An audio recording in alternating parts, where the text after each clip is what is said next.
أعوذ بالله من الشيطان الرجيم. وعباد الرحمن الذين يمشون على الأرض هونا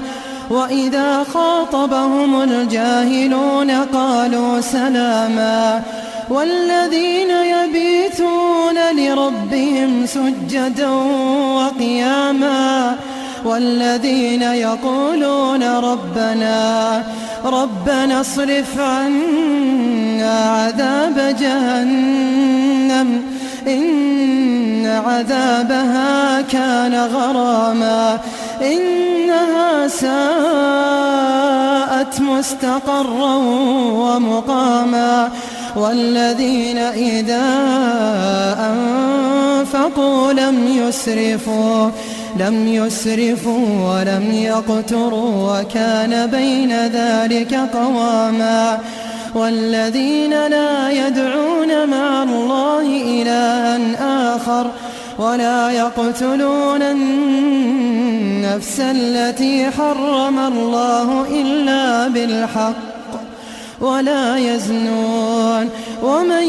يفعل ذلك يلقى أثاما يضاعف له العذاب يوم القيامة ويخلد فيه مهانا إلا من تاب وآمن وعمل عملا صالحا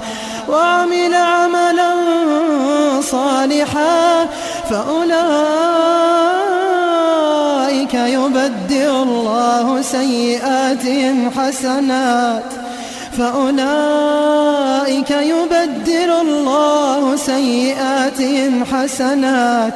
وكان الله غفورا رحيما ومن تاب وعمل صالحا فإنه يتوب إلى الله متابا والذين لا يشهدون الزور وإذا مروا باللغو مروا كراما والذين إذا ذكروا بآيات ربهم لم يخروا عليها صما وعميانا والذين يقولون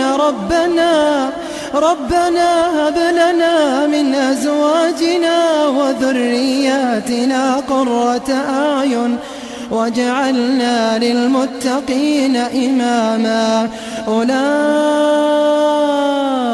يجزون الغرفة بما صبروا